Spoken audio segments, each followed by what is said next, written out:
Live na tayo! Kamusta kayo dyan?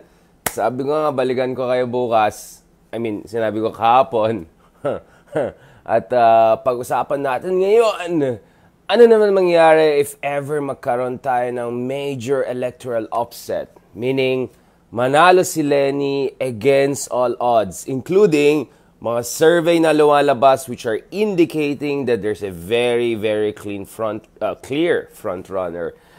Akin nga lang, of course, parang medyo weird. Mamaya pag-usapan natin but if the surveys are suggesting ganun ka-clear yung winner, potential winner, bakit ang dami mga traditional politicians, ang dami mga politikos ay hindi masyadong excited mag-endorse dyan, including, of course, Tatay Digong. At yung iba nga, para in-endorse pa si Leni. Ano ba nangyayari dyan? Pag-usapan natin yan. But, of course, we also have to talk about this very important issue. Let's say, ayan, okay na. Panalo na. This is it. The question is, what happens the day after? Kasi mahalaga yan I think, election time, lalong-lalo na sa Pilipinas dahil wala tayong clear party lines, clear ideological fault lines, clear platforms, etc. Of course, some candidates do better than the others, but overall, yung game po ay problematic. The whole electoral game is not played in the most mature way. Let's just be brutally honest about it, no? Ang tanong naman kasi dito is, okay, nanalo ka na, anong petsa na? So, anong mangyari bukas, di ba? What happens the day after? No, it's the same question that, philosophers and social scientists raise when they say, okay, let's say revolution, napatalsik yung isang marahas na rehimen, what happens the day after? In fact, I think that was one of the issues that I think undermined the potential of the realization of the best ideals of EDSA revolution. Kasi lahat unified dun sa pampatalsik kay dictator Marcos nung 1980s. But once Marcos was gone at napa-exile, no, the question is what comes next? And doon nakikita natin yung sobrang gulo ng situation, nagkaroon ng ilang coup d'etat laban kay Cory Aquino, and the coups showed that Cory didn't have much control over the military, and that showed that she was not as powerful as perhaps she should have been as a post-revolutionary leader. At the same time, nakikita natin maraming trapo dyan, maraming oligarchs, maraming old elite, even remnants of the Marcos regime were able to reconsolidate and essentially reassert their grip on Philippine government. Kaya nga, kailangan talaga pag-usapan what happens the day after. Yes, hindi naman mutually exclusive yan Para nga sa akin, you can fight the good fight the best way if meron kang clear idea what happens once you win the fight, right? Hindi pwede yung basta manalo muna tayo, mamaya na natin pag-usapan yan once we cross the bridge, ganong mindset. Kaya ako, as I promised, nagsulat din ako ng isang column. Yung mga iba dyan na hindi updated. So last week, nagsulat ako ng isang column, sabi ko, Ferdinand Marcos Jr. Presidency, 3 possible scenarios. Again, so these are prospective scenario-based analysis. Hindi na naman nag-get sa mga tao. Kaya mga interesado, basahin nyo po yung sinulat ko, no? About Bongbong Marcos, what are the scenarios in case he wins? Because yun din ang tanong Okay, let's say Marcos wins, what happens the day after? I don't think necessarily we're going to move towards a Marcosian dictatorship. So there are going to be a number of scenarios you have to look at depending on the alignment of a number of variables and factors. So sabi ko, to be fair, let's look at the other top contender here. And this is Leni Robredo. Kaya nga, just as I promised, alam mo naman tayo, we stick to our promises as much as we can. Hindi naman tayo Machiavellian, hindi naman tayo purong deception, hindi naman tayo purong alam na this. Ayan na, mga Machiavellian. Ay nako, yung mga nagfi-feeling na Machiavelli. Ay nako, ito po, classic Machiavelli pong binabasa natin. Ito, meron pa akong quote dito mamaya, pag-usapan natin yan. This is this is a Machiavelli with Italiano and English. Okay, kombinasyon. See, I have this edition which has the Italiano on this side and then the English on the other side. This is my Machiavelli. And by the way, Machiavelli didn't only write about the principe, no?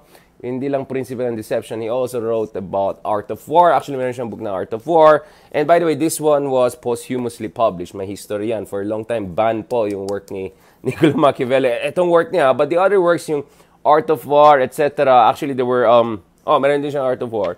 They were actually legit, no? During his time, no? So, mamaya natin pagsama si Machiavelli, yung mga nagfi-feeling dyan na, talagang pag-aralan mo si Machiavelli, sinabi na, hello, pinag-aralan po natin yan. I just topped the class on political theory. And with no less than Felipe Miranda, of course, the founder of Pulse Asia and one of the co-founders of SWS, just, one of the top professors in the country. Yun lang naman Yun lang naman yung mga levels natin. Kaya yung mga iba dyan, mga vloggers, na hindi malang matinong aral dito sa ay nako. Alam mo, maraming prof sa UP, hindi lang yung isa na retired na. Marami pang iba dyan. And by the way, when it comes to scholars, you don't only look at their anong natapos nila, ang malaking tanong, anong na-publish po nila, especially in the last 5 or 10 years. Ano po yung Google Scholar nila? Double digit lang naman tayo sa H-index and mamaya tayo dyan. Okay, balikan natin yan. Sorry, medyo nakita ko yung Machiavelli dyan na tayo dyan Alam mo naman, respect my opinion, sorry. So, balikan natin yan. Ito. Okay. Leni Presidency. Ayan, maraming magagalit dyan. 3 possible scenarios. Again, this is prospective analysis. And I quoted this very, I would say, gripping verse na sinulat ni Russian writer Vasily Rozanov dun sa introduction to Fyodor Dostoevsky's Crime and Punishment. Kung saan sinabi niya, the darker the night, the brighter the stars. Alam na this. And of course, nakikita natin ngayon, pag-usapan ko yung Lilo mamaya, don't worry. Nakikita natin at least towards the habang lumalapit tayo sa final stretch of these elections, mukhang the enthusiasm level for Leni Robredo has really increased. And we saw a similar pattern in 2016. Of course, things are not exactly, wala naman one-to-one correspondence. Of course, Marcos has a far more, prohibitive lead. Some would even say this time, if we were to believe the surveys, and if the surveys did not underestimate yung soft voters, yung bandwagoners, not to mention maraming defections na nangyayari within the ranks dyan sa Mindanao, kung saan marami dyan ay hindi masyadong excited about unit team, sorry. And they may want Rosa, Isa, whatever. Not to mention Pangulong Duterte, hindi pa rin siya nag-endorse kay BBM. We can just guess, right? Why that's not happening. But that's a statement in itself. Anyway, so let's say the bandwagoner effect is really as large as some people would say. Ako, I have I raised that point. I'm a debater by nature, so I raise a point, but it doesn't mean necessarily I completely agree with that point. But for the sake of argumentation, i-raise ko yung point ng bandwagoners. At saka yung power of the volunteers, at saka yung disintegration within the unit team in places like Mindanao, and the multiplier effect it could have, not to mention maraming mga soft voter dyan, potentially a lot of Gen Z first-time voters na marami dyan siguro nakikiuso na lang with not necessarily my clear idea ano bang gusto nila. So they can be open to radically shifting their point of view come election day. So yon, based on that, we look at 3 scenarios based on 4 factors. Based on 4 factors. So ito yung ating column, pinost ko rin dyan kanina, ipopost ko rin ngayon. Okay, so should she turn the tide, meaning Leni Robredo? The question is, what would a Leni presidency look like? In brief, this would depend on 4 major elements na diniscuss ko dito. Number 1, the margin and circumstances of her election victory. Hindi mahalaga lang na manalo ka. The margin of victory is very important. So one of the biggest problem for Leni in 2016 was napakaliit yung victory margin niya, razor thin. Kaya that gave a lot of room for disinformation, denigration. And sabi ko nga, Leni Robredo is one of the most systematically denigrated and one of the biggest victims of troll farms operations and disinformation who was dared to run for the highest office. Grabe yung mga disadvantages na. So na-squeeze siya ng 2 pillars of Philippine illiberal politics over the past 6 years. So grabe yung the forget about the hills, the mountains that she had to climb. Himalayan yung level of challenge niya. But so 4 factors. One is margin. So if she wins but she exit out with very small margin, problema na naman yan. Afterwards, magkakaroon ng Supreme Court cases, etc., etc. It will fuel a lot of disinformation, etc. So the margin matters. Second is coherence of her support base and astuteness of her strategies. I have had some doubts about the latter part, but I'm much more confident now about the former, which is yung volunteer-based, yung support-based, yung excitement about Leni, yung mga lumalabas for her in Davao, in Isabela, in the so-called Solid North, Solid South, etc. So that's very interesting. A lot of middle-class Filipinos still believe in some vision of a liberal democracy rather than going for a discredited past or for some mumbo-jumbo populism, right? The third factor is the strength and mobilization power of her rivals, as well as traditional politicians who would inevitably dominate other branches of the state, especially yung Kongreso and also to a high degree if titingnan mo yung Senate. Ilan ba ang mga Leni-aligned senatorial balls ay may chance na makapasok sa Magic, Magic 12, Magic whatever, right? Medyo delikado eh. Parang Riza Hontiveros lang nakita ko na within the margins eh.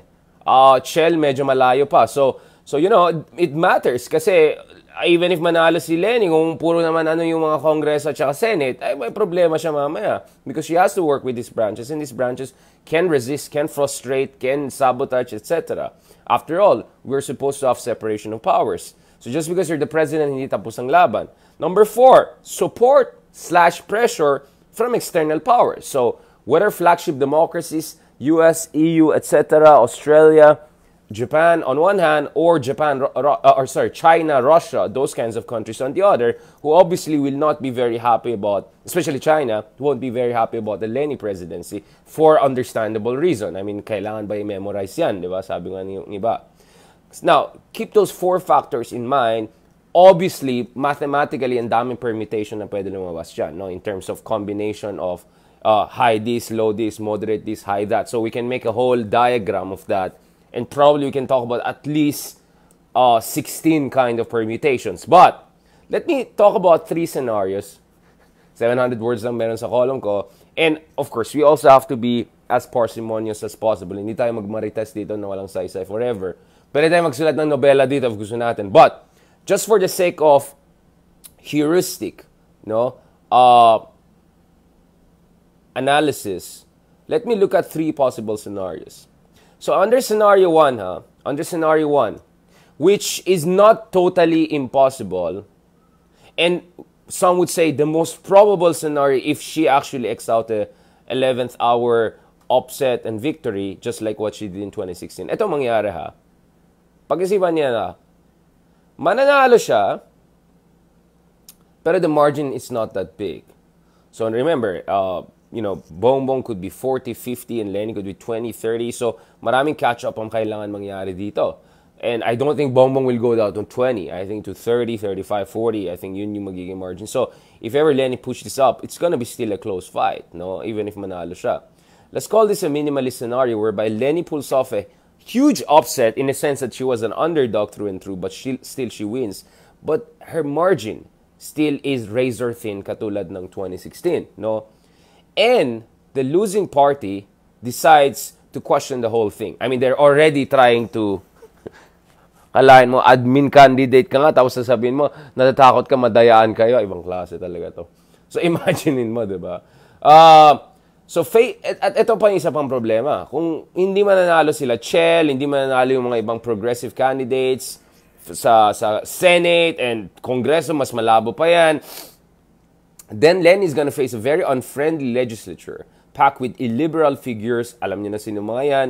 Tapos meron ka pang mga Tulfo, meron ka pang Robin Padilla, etc., who are obviously closer to President Duterte and perhaps the Marcoses, definitely, than the liberal, democratic, progressive values that Leni represents.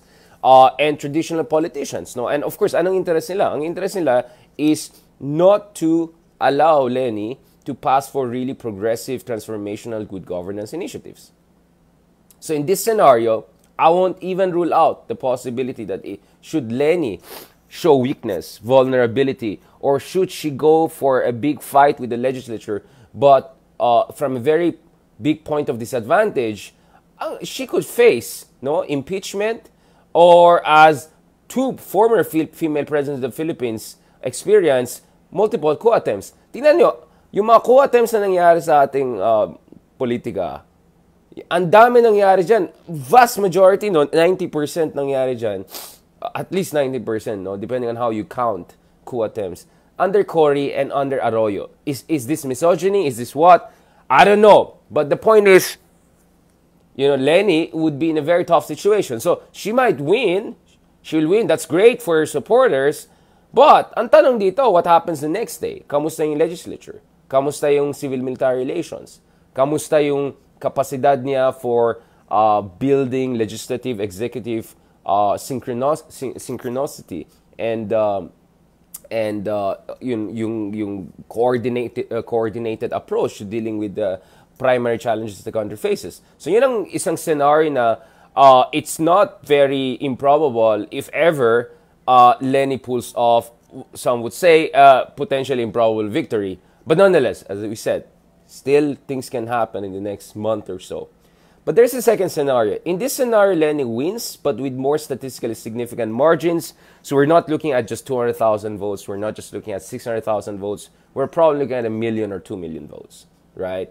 And a lot of that will be because of en masse defections within the ranks of yung mga unit team, especially in places like Mindanao, in swing provinces in Mindanao and other vote-rich areas. We're seeing some intimations of that already, all this Isa, Rosa, so on and so forth. And also, wild reverse swing by soft voters and bandwagoners. So ito yung mga tao na tinulungan, Bongbong goes from 13% only in the second quarter of last year to suddenly 53-60%. So marami dyan ay nag-swing para sa kanya, especially in Mindanao, no? But of course, it had a multiplier effect. But as I said, bandwagon can cut both ways, depending on how the race, how long the race is, and how the dynamics of the race, unfolds. No, so in this scenario, I see a much more moderate, gradualist outcome. Kung saan, I won't be surprised. Again, this is just a scenario. Okay, magalit sa akin. I'm just looking at scenarios here. Mag-analysis tayo na mabuti. In this scenario, Leni, in the interest of establishing a semblance of working unity, hindi yung unity lang, but working unity after a very polarizing election, would engage in what political scientists call pacted transition. Now, of course, we're not on a revolutionary moment, but pacted transition is what happened in a lot of Latin American countries. So, for instance, nagkaroon ng democratic revolt, pero alam nila, yung remnants of previous regime, let's say, military dictatorship of Peron or military dictatorship in Argentina or Brazil, para siguraduhin na hindi sila mag-launch suddenly ng coup d'etat or manggulo sila, there'll be some sort of a compromise or some sort of a settlement. Not complete forgiveness of what they did, but some sort of negotiated exit. No? So again, to use the term of Sanju, build a golden bridge from which your enemies can retreat. No? So that is what we call pacted transition. It's a very controversial issue, but it helped the steady, stable transition to democracy in many Latin American countries. But over time, there was transitional justice. Over time, there was actually accountability, including in the case of Chile, for instance, na yung former dictator nila, for instance, faced. I'm sorry, not Peron. Peron was in Argentina. We're talking about Chile, for instance, whereby the remnants of the former Pinochet dictatorship. I'm sorry. Some of them faced justice. Pinochet himself later on would face extradition, among other things. But nonetheless, in the meantime, there was some sort of a compromise. Now, what could that look like? Is that like Leni not aggressively going after President Duterte or etc. on the Farmali issues, on the EJK issue, etc. I don't know. But you see, this is where you have to balance progressive reforms against realpolitik. Right. I am not endorsing this. I'm just saying this is one other scenario you can look at. Ayan na, may mga nagre-react na dyan. But there's a final scenario. Ayan, alam ko gusto ng mga kakamping dyan. At pagtawanan naman yung kabila. Alam ko naman mangyari dito. Alright, but there's a final scenario, the third scenario. Again, these are 3 scenarios out of potentially at least 16 scenarios you can think about. Depending on those 4 factors and their permutations. But we're simplifying this, no, for the sake of discussion. Again, heuristic po ang purposes ng discussion na ito. Hindi tayo nag-Madam Auring, hindi tayo nag-Google Trends, or ano dito, alam mo yung mga science fiction na, mga Edge of Tomorrow style na Tom Cruise, mga boom, boom, ganun. Okay. Alright, so, but we can have also another scenario, let's call it a maximalist scenario, kung saan Leni actually wins with statistically significant margins, 1 million or 2 million votes at least. At the same time, there's an outpouring of support from a determined and coherent social movement.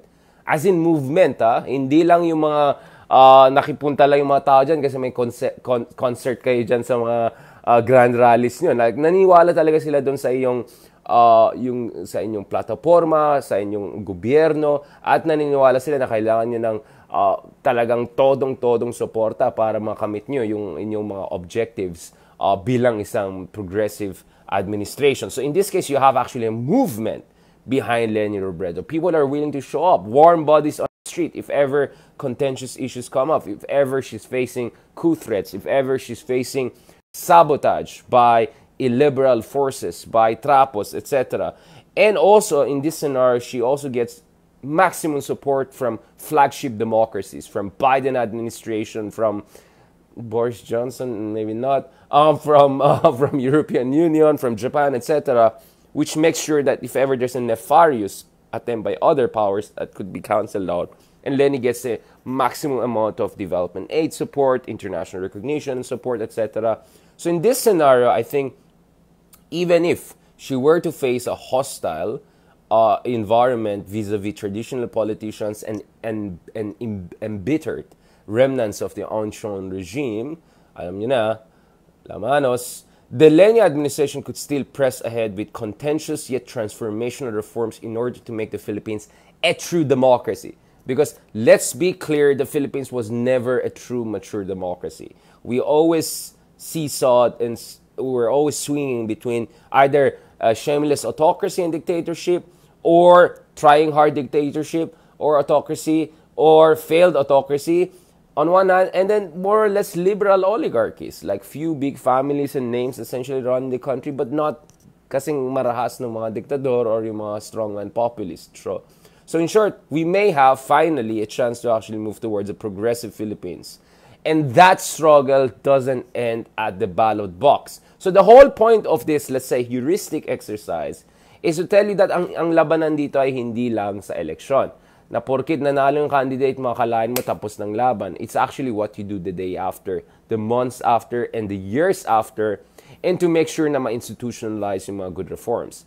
If titignan mo yung Duterte admin, yung mga supporters nila, sobrang ready sila the moment he won. The next day, ready sila to attack and besmirch and denigrate and spread disinformation against all of the big critics that they had. Yours truly, of course, was just one of the smaller victims of this throughout the years. But we know who else they went after throughout the years. So in short, ready ang kabila, no? So ang tanong para sa mga Leni supporters is that, kamusta naman the day after if ever you eke out upset and victory with razor-thin margins or a little bit better than that? So maraming factors pa rin na kailangan pag-usapan dito. That's why this is a very, very contentious issue, and this is something very important to talk about. All right. Okay? Again, this is just for analytic purposes, heuristic purposes. Bahala na kayo mag-interpret dyan. I mean, feel free to question yung analysis natin, etc. But we're just looking at scenarios. Again, please feel free to also look at yung scenario analysis natin about Marcos.